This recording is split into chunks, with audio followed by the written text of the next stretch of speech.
அனைவருக்கும் அன்புடன் வணக்கங்கள்.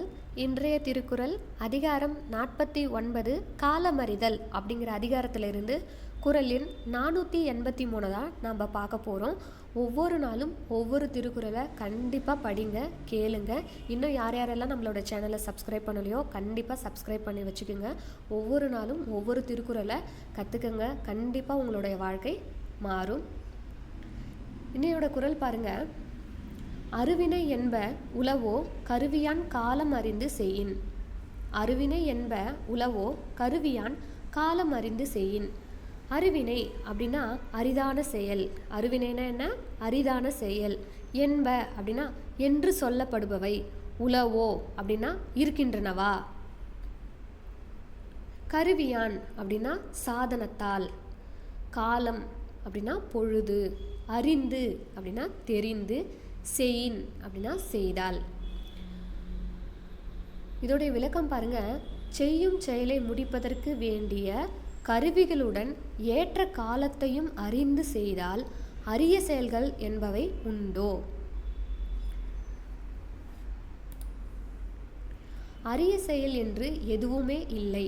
தேவையான கருவியும் காலமும் அறிந்து செயல்பட்டால். செயலை செய்து முடிப்பதற்கு ஏற்ற திறமைகளுடனும் தந்திரங்களுடனும் உரிய காலத்தை கண்டு ஒரு செயலை செய்தால் செய்வதற்கு அரிய செயல் என்று ஏதேனும் உண்டோ. தேவையான சாதனங்களுடன் உரிய நேரத்தையும் அறிந்து செயல்பட்டால் முடியாதவை என்று எதுவுமே இல்லை. அதாவது என்ன சொல்கிறாங்கன்னா, நம்ம எந்த மாதிரியான செயலை செய்ய போகிறோம், அது எந்த நேரத்தில் செய்யணும், அதற்கு தேவையான கருவிகள் என்ன, அதற்கான திறமைகள் என்னென்ன அப்படின்னு நம்ம தெரிஞ்சுக்கிட்டு ஒரு வேலையை கண்டிப்பாக நம்ம செஞ்சோம்னா நம்ம கண்டிப்பாக அதில் நமக்கு வெற்றி கிடைக்கும். இப்போது நம்ம நிலவுக்கெல்லாம் ஏவுகணை அனுப்புகிறாங்க இல்லைங்களா, எல்லா சாதனமும் அவங்க ரெடி பண்ணி வச்சுருந்தாலுமே கூட அதற்கான காலம், அதற்கான நேரம், அதில் தான் நம்ம என்ன பண்ணுவாங்க, ஏவுகணையை அனுப்புவாங்க இல்லையா.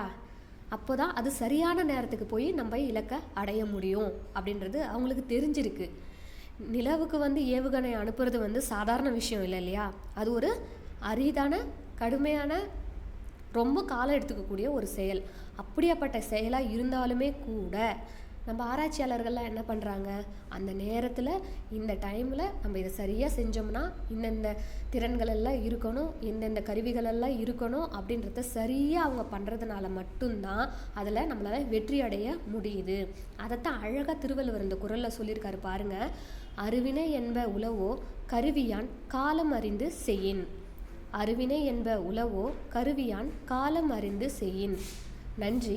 நாளை மீண்டும் வேறு ஒரு திருக்குறளுடன் சந்திப்போம்.